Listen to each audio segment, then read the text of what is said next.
አፍሪካውያን ከተለያየ ቦታ የሚላኩባቸውን የውስጥ ጠላቶች ለይተው ማወቅና እንዲህ ያሉትን ችግሮች የሚያስተዳድሩበት መላ ሊኖራቸው ይገባል ሲሉ የመከላከያ ሚኒስትሯ አይሻ መሐመድ አሳስበዋል።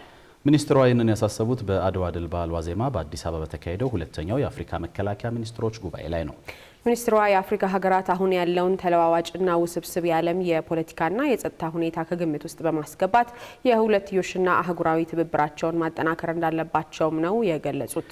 በጉባኤው የተሳተፉ የአፍሪካ ሀገራት መከላከያ ሚኒስትሮች በበኩላቸው አንድነታችንን ለማስጠበቅ የአድዋው ድል ምሳሌ የሚሆን ክስተት ነው ብለዋል።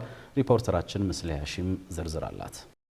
ሁለተኛው የአፍሪካ መከላከያ ሚኒስትሮች ጉባኤ ከአኩሪ ታሪክ ወደ ብሩህ አድማስ በሚል መሪ ሀሳብ በትላንትናው ዕለት በአዲስ አበባ ተካሂዷል። ጉባኤው የአድዋ ድል ዋዜማ በሆነበት ቀን መካሄዱ አድዋ የአፍሪካውያን የነጻነት ፋና ወጊ ከመሆኑም ባለፈ ለዛሬው አህጉራዊ ትብብር ዋነኛ መነሻ መሆኑን ያረጋግጣል ነው የተባለው።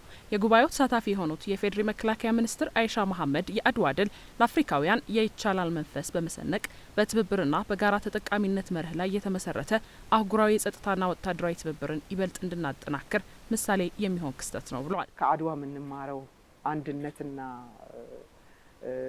በጋራ ሆኖ ድምጽ ማሰማትን፣ በጋራ ሆኖ ጠላት መመከትን፣ እንደገና ደግሞ አይቻልም ተብሎ አስፈሪ የነበረ ሁሉም ጥቁር ህዝቦች ምንም ማድረግ አይችሉም ተብሎ የነበረውን መንፈስ የቀየርንበት በርካታ ነገሮች የተቀየሩበት የድል በዓል ስለሆነ ለአሁኑ አሁን ድረስ አስተማሪ አሁን ድረስ ምሳሌ መሆን የሚችል በመሆኑ ምክንያት አሁን ላለው ትውልድ የወደፊቱ ትውልድ እየመጣበት ያለውን ዓለማዊ ሁኔታም ጭምር ተነጋግረን ራሳችንን እንዴት አድርገን ነው ለአዲሱ የዓለም ኦርደር ምናዘጋጀው የሚለውን ለማገናኘት በመድረኩ ንግግር ያደረጉት የደቡብ ሱዳን መከላከያ ሚኒስትር የአድዋ ድል ለአፍሪካውያን የአንድነት መገለጫ የፓን አፍሪካኒዝም ንቅናቄ ጥንካሬ እንዲሁም የአፍሪካ ትልቅ ኩራት መሆኑን የገለጹ ሲሆን የአድዋ ድል አፍሪካውያን በአንድነት ሲተባበሩ የማይችሉት ክስተት እንደሌለ ማሳያ መሆኑን ተናግረዋል።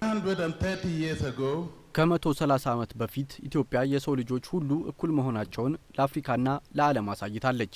የአድዋ ድል ሁሉም አፍሪካዊ ጣፈንታውን በራሱ የመወሰን መብት እንዳለው አሳይቷል። እንዲሁም ለጸረ ቀኝ ግዛት እንቅስቃሴ መነሳሳትና መባባስ መሰረት ጥሏል። በዚህም ኢትዮጵያ አፍሪካውያንን ከተኙበት በአድዋ መንፈስ አነቃቅታለች። ኢትዮጵያ በአድዋ በኩል አፍሪካውያን ሉዓላዊነታቸውን ለማስጠበቅ ለሚያደርጉት እንቅስቃሴ ፈርቀዳጅ ከመሆን ባለፈ ነጻ እንዲወጡ በራሷ ድጋፍ ማድረጓን የገለጹት የዚምባብዌው ምክትል መከላከያ ሚኒስትር በበኩላቸው ሁሌም ወደ ኋላ ስንመለከት ኢትዮጵያ በቀኝ ግዛት ያልተገዛች ብቸኛዋ ሀገር መሆኗ ለአፍሪካውያን ምን ያክል ኩራት እንደሆነ እንመለከታለን ያሉት ኢትዮጵያ እኛ አፍሪካውያን ለነጻነታችን ትግል ስንንቀሳቀስ ድጋፍ ካደረጉልን ሀገራት መካከል አንዷ ናት። ኢትዮጵያውያን በወቅቱ ድጋፍ ያደረጉልን ከሌሎች በተለየ መልኩ በራሳቸው ሀብትና እንደ ሀገር በነበራቸው ቅንጅት ነው። ያ ደግሞ ለኛ መነሳሳትን ፈጥሮልናል። ሁሌም ወደ ኋላ መለስ ብለን ኢትዮጵያ በአፍሪካ ውስጥ ቀኝ ያልተገዛች ብቸኛ ሀገር መሆኗን ስናስብ ኩራት ይሰማናል። አሁንም በጣም በሚያስደንቅ ሁኔታ ያንን ጀግንነት ራሷን በልማት በማሳደግ ደግማ ለሌሎች የአፍሪካ ሀገራት ተምሳሌት መሆኗን ቀጥላለች።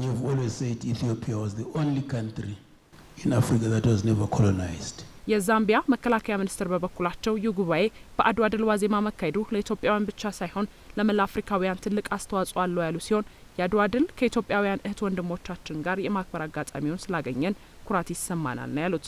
በአድዋ ጦርነት ኢትዮጵያ ወራሪዎችን ማሸነፏ ለመላው አፍሪካውያን ተስፋ የሰነቀ ክስተት እንደነበር ገልጸው በተለይ ዛምቢያ በ1964 ራሷን ከብሪቲሽ ቀኝ ግዛት ነጻ እንድትሆን ምሳሌ ሆኗታል ብለዋል። This is not only an Ethiopian day but for all the people of Africa. አድዋን ከናንተ እህት ወንድሞቻችን ጋር የማክበር እድሉን ስላገኘን ኩራት ተሰምቶናል። በ1896 የናንተ ሀገር ኢትዮጵያ በህዝቦቿ አንድነትና ጥንካሬ ከቀኝ ግዛት ነጻ መውጣቷን ለዓለም አሳይታለች። ያ የነጻነትና ራስን የመምራት አቅም ማምጣት የሚቻለው እንደ ኢትዮጵያ ያለ ብሩህ አመራር ሲኖር ነው። ይህ ነጻነት ለሁሉም አፍሪካ ሀገራት ተስፋን የሰነቀ ሆኗል። በ1964 ራሷን ከብሪቲሽ ቀኝ ግዛት ነጻ ያደረገችውን ዛምቢያን ጨምሮ including Zambia who got her independence in 1964 from the British rule. በጉባኤው የኢትዮጵያ የቀይ ባህር ጥያቄ ከምን የመነጨ ነው የሚለው ጉዳይ በስፋት ማብራሪያ የተሰጠበት መሆኑን የገለጹት የፌዴሪ መከላከያ ሚኒስትሯ አይሻ መሐመድ የባህር በር ጥያቄያችን አንዲት የአፍሪካን ሀገር ለመውረር የተነሳ ሳይሆን የነበረንን ታሪካዊ ፖለቲካዊና ዲፕሎማሲያዊ መብት ለማስጠበቅ ያለመ ነው ብለዋል። አንዲት የአፍሪካን ሀገር ወይ ደግሞ ሌላን ሀገር የመውረድ ፍላጎት አይደለም። ይሄ የነበረን ታሪካዊ ጥያቄ የነበረን ታሪክም ዲፕሎማሲውም ፖለቲካውም ሁሉም ነገር በአጠቃላይ ሁለንተናዊ የሆነ ጠቀሜታ ለኢትዮጵያ የሚያስገኝ የጉዴታ ግዴታ የሆነ ጥያቄ እንጂ ዝም ብለን ተነስተን ያነሳነው ጥያቄ አለመሆኑን በደንብ ተረድተው በሚኖሩ አጠቃላይ የዲፕሎማሲ ስራዎቻችን ላይ አጋዥ አካል ሆነው እንዲያግዙንና ጥያቄያችን አግባብነት ያለው መሆኑን እንዲረዱም ለማድረግ ሙከራ አድርገናል። በአፍሪካ የሚከሰቱ አብዛኞቹ ግጭቶች በተለያዩ የውጭ ሀገራት በሚላኩ የውስጥ ጠላቶች የሚፈጠሩ ናቸው ያሉት ሚኒስትሯ አፍሪካውያን ከተለያየ ቦታ የሚላክብንን የውስጥ ጠላት የምናስተዳድርበትን መንገድ በደንብ ማወቅ አለብን ሲሉም አሳስበዋል። ከተለያየ ቦታ የሚላክብን የውስጥ ጠላት ባንዳና ባዳን የምናስተዳድርበትን መንገድ በደንብ ማወቅ አለብን። ብዙ ጊዜ አፍሪካ ውስጥ የሚነሱ ግጭቶች በራሳቸው በአፍሪካውያን መካከል የሚነሱ አይደሉም።